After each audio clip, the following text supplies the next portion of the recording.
एक बार दैत्य और देवता दोनों मिलकर के समुद्र मंथन करने भगवान की आज्ञा से गए।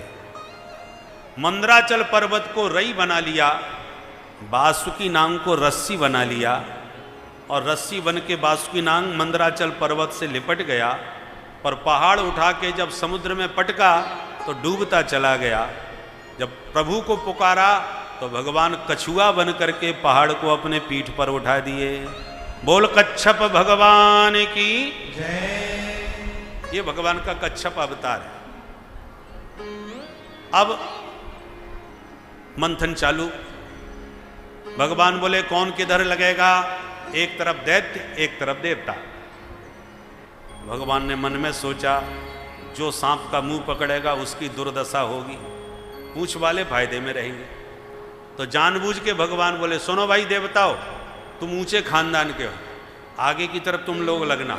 दैत्यों से कहा जाओ तुम पीछे की तरफ, पूंछ की तरफ लग जाओ। दैत्यों का मूड खराब हो गया। तो क्या आप हमको गिरे खानदान का समझते हैं? हम इनसे किस मामले में कम है जो हम पीछे लगें और ये आगे आगे लगेंगे? देखो महाराज मंथन होवे 10 बार न होवे, पर मूछ का सवाल है, अब आगे लगेंगे तो हम ही लगेंगे। भगवान बोले ठीक है, तुम ही बड़े बाप के बेटा बन जाओ भाई, जाओ आगे लग जाओ। तो दैत्यों ने मुंह पकड़ लिया, देवताओं ने पूछ।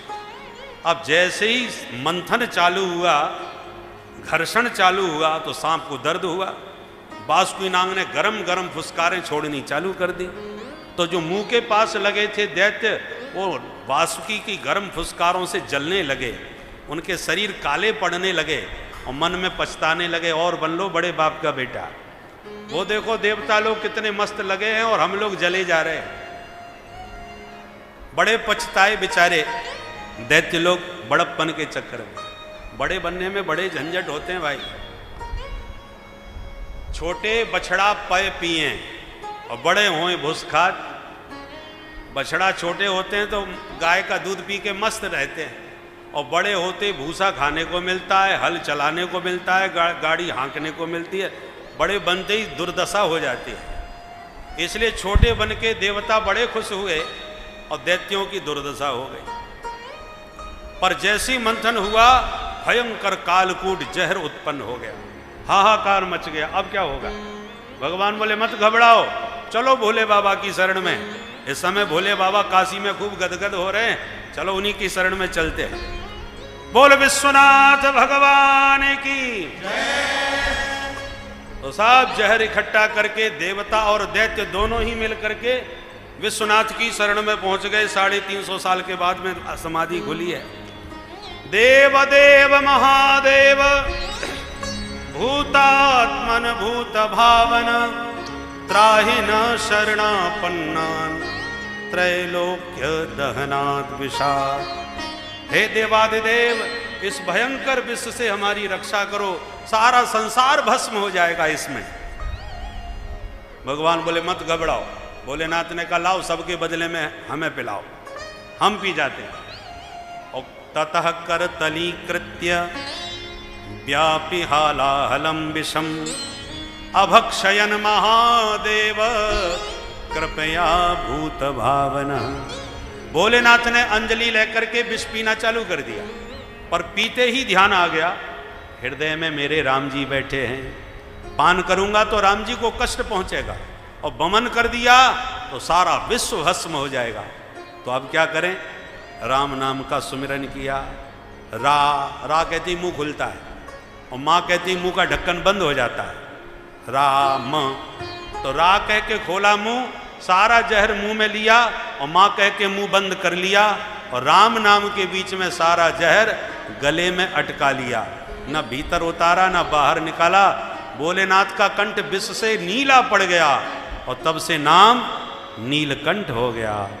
वो नीलकंठ महादेव की यच्चकार गले नीलम। राम नाम की महिमा महादेव ने सबको बता दी। नाम प्रभाव जान शिवनी को, नाम प्रभाव जान शिवनी को। कालकूट फल दीन अमी को, कालकूट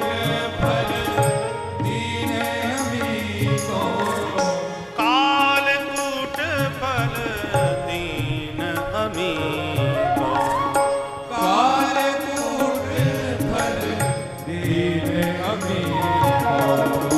नाम प्रभाव जान शिवनी को। नाम प्रभाव जान शिवनी को। जान शिवनी को। जान शिवनी को। बोल शंकर भगवान की नीलकंठ बन के महादेव विराजमान। जय जयकार करते देवता असुर सब मिलकर के पुनः सागर मंथन करने आए। अब समुद्र मंथन से सबसे पहले हविर्धानी ततो भवत, दिव्य सुरभि कामधेनु गाय प्रकट हो गई। सबने मिलकर के ऋषि मुनियों को दान कर दी। पुनः मंथन हुआ, उच्च श्रवा घोड़ा निकला तो बलि ने ले लिया। फिर ऐरावत हाथी निकला, इंद्र ने ले लिया। कौस्तुभ मणि निकली, भगवान ने कंठ में धारण कर ली। रंभादिक अप्सराएं निकली, उन्हें भी स्वर्ग में भेज दिया। कल्प वृक्ष निकला, उसे भी स्वर्ग में भेज दिया। और ततश्चाविर्भू साक्षात श्री रमा भगवत परा। अब की बार तो साक्षात भगवती श्री देवी महालक्ष्मी प्रकट हो गई, जिनका दिव्य रूप सौंदर्य देख करके सब मुग्ध हो गए, मोहित हो गए। भगवान समझ गए इनको लेके यहाँ झगड़ा हो सकता है। सारी दुनिया के झगड़े लक्ष्मी के चक्कर में ही होते हैं। इसलिए भगवान बोले एक काम करो, सब लाइन लगा के बैठ जाओ, ये जिसको पसंद करें उनको माला पहना दें, उनकी बन जाए। तब तो एक लाइन में देवता बैठ गए, एक लाइन में दैत्य बैठ गए, तो एक लाइन में बड़े बड़े महात्मा भी बैठ गए। लक्ष्मी जी को कोई नहीं छोड़ना चाहता। लक्ष्मी जी वरमाला लेके सबसे पहले संत मंडली में गई, तो सबसे आगे दुर्वासा मुनि बैठे थे। लक्ष्मी जी देख करके विचार करने लगी, महात्मा तपस्वी तो बहुत हैं और क्रोधी भी बहुत खतरनाक हैं, इसलिए दूर ही रहना चाहिए। प्रणाम करके चली गई। एक एक करके लक्ष्मी जी ने सबको फैल कर दिया। और तो और भोले बाबा भी चिमटा गाड़ के लाइन में बैठे थे। लक्ष्मी जी ने देखा महादेव हैं, भोले भाले भी हैं, पर एक कमी है, वेशभूषा इनकी ठीक नहीं है। मरघट की राख लगाते हैं, मामला जमेगा नहीं। फैल कर दिए, भोले बाबा को भी फैल कर दिया, तो माला किसे पहना है समझ में ना आवे। भगवान नारायण किसी लाइन में नहीं थे, सबसे अलग एकांत में बैठे थे।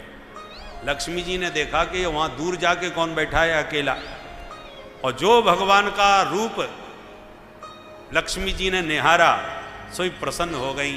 मंगलम भगवान विष्णु मंगलम गरुड़ध्वज मंगलम पुंडरीकाक्ष मंगलाय तनोहरि। सब मंगल ही मंगल हैं, और थोड़ा सा एक दोष इनमें भी नजर आ रहा है। इनमें क्या दोष नजर आ गया? बोले खूबसूरत बहुत अच्छे हैं, अलंकार भी बड़े प्यारे हैं, स्वभाव भी है, प्रभाव भी है, सब मामला ठीक है, पर सुमंगलः कश्चन कांक्षते हि माम। सुंदर सब मामले में ठीक हैं, पर माम न आकांक्षते। और लोग जितना मेरे को चाह रहे हैं उतना ये नहीं चाह रहे। मैं जिसके सामने माला लेके जाती हूँ वो कैसा तन के टुकुर टुकुर मेरा मुंह देखने लगता है, और इनके सामने कितनी देर से माला लिए खड़ी हूँ, एक बार मेरा चेहरे पर दृष्टि तक नहीं डाली। बिल्कुल मुझे पसंद नहीं कर रहे, पर क्या करें, मुझे तो यही पसंद आ गए। वरमाला अंत में नारायण के ही कंठ में लक्ष्मी जी ने पहना दी। वो लक्ष्मी नारायण भगवान की जय।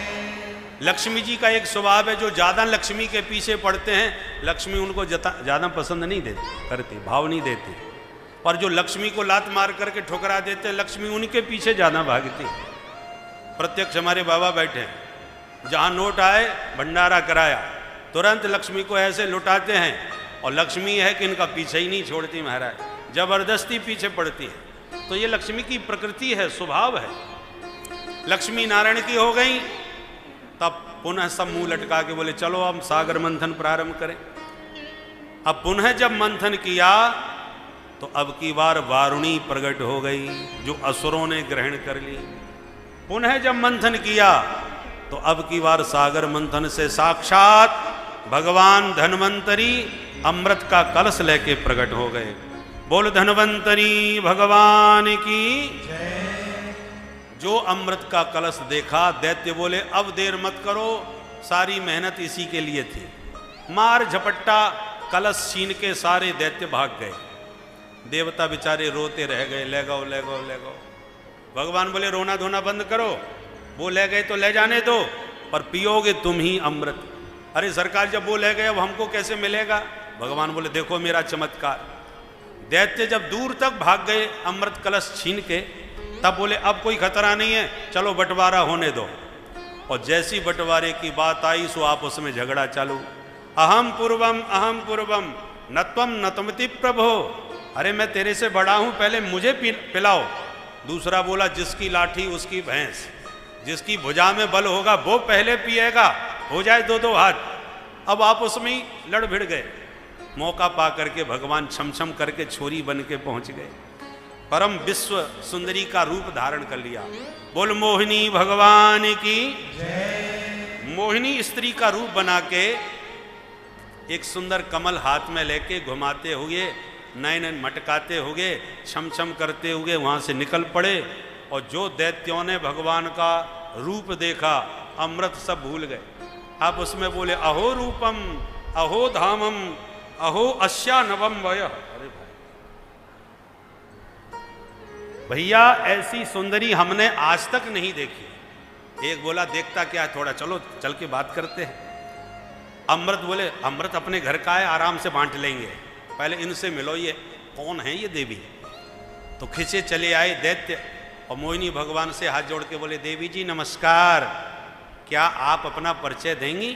कात्वम कंज पला साक्षी कुतोबा किंच कीर्षसी, आप अकेली अकेली क्यों घूम रही हैं? क्या आपका विवाह नहीं हुआ? भगवान बोले मेरी जन्म कुंडली लेने वाले आप लोग कौन हो? क्यों बिना मतलब में घेर के मुझे बीच में खड़े हो? दैत्य बोले हे देवी जी हमको कोई ऐरा गैरा ना समझना, वयम कश्यप दायादा पुंशल्या मई संगता, हम लोग कश्यप जी के बेटा हैं और हमने बाहुबल से सागर मंथन करके अमृत निकाला है, परंतु बंटवारे का भाइयों में थोड़ा झगड़ा है। हमें लगता है विधाता ने तुम्हें हमारे लिए ही भेजा है। आपसे निवेदन है आप अपने कर कमलों से वितरण कर दो, झगड़ा भी नहीं होगा, आराम से अमृत पी लेंगे और आपके हाथ से अमृत पान का एक अपूर्व आनंद भी मिलेगा। भगवान ने थोड़ा सा त्याग दिखाया। अरे राम राम राम, मैंने कश्यप बाबा का बहुत नाम सुन रखा है, वो तो बड़े भारी विद्वान हैं, पर ऐसे महात्मा की तुम जैसी मूर्ख संतान कैसे हो गई? दैत्य बोले हे देवी हमसे मूर्ख कह रही हैं आप? किस मामले में हमारी मूर्खता तुम्हें नजर आ रही है? भगवान बोले ये मूर्खता नहीं तो क्या है, तुम मेरे बारे में अभी क्या जानते हो? कुछ भी नहीं। और मेरी जैसी एक अपरिचित स्त्री पर विश्वास करके अमृत जैसा बहुमूल्य पदार्थ सौंप रहे हो, ये कोई समझदारी है, बुद्धिमानी है तुम्हारी? बुद्धिमान व्यक्ति अपरिचित स्त्री पर कभी विश्वास नहीं किया करते जैसे तुम लोग कर रहे हो।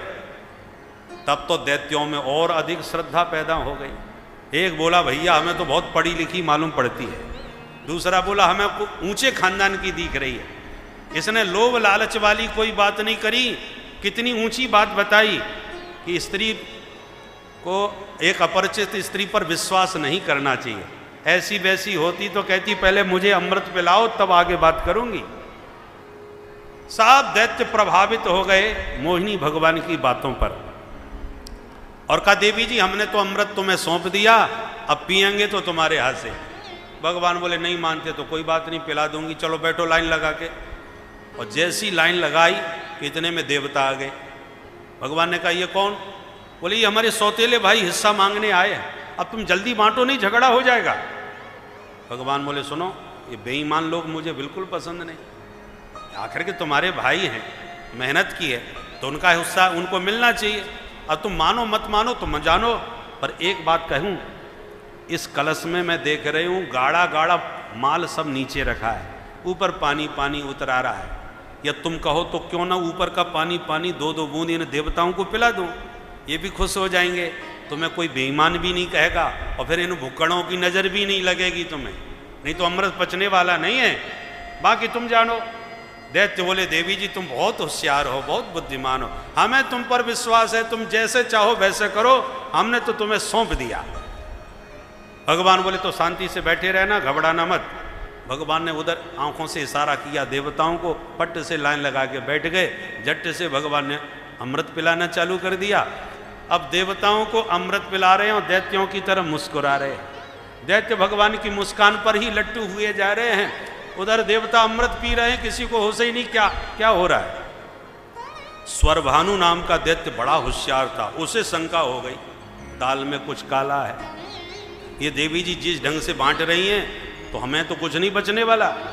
उसने तुरंत माया के द्वारा देव रूप बनाया और सूर्य चंद्रमा के बीच में धक्का मार के बैठ गया लाइन में।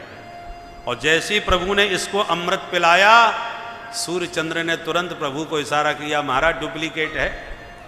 और जैसी भगवान की दृष्टि पड़ी, तुरंत भगवान ने सुदर्शन चक्र से उसकी खोपड़ी उड़ा दी, पर तब तक तो झट से गटक गया, अमृत पी गया, इसलिए मरा नहीं, 2 हिस्सों में बदल गया, जो राहु और केतु के नाम से जाना गया। और भगवान तुरंत अमृत के साथ अंतर्धान हो गए।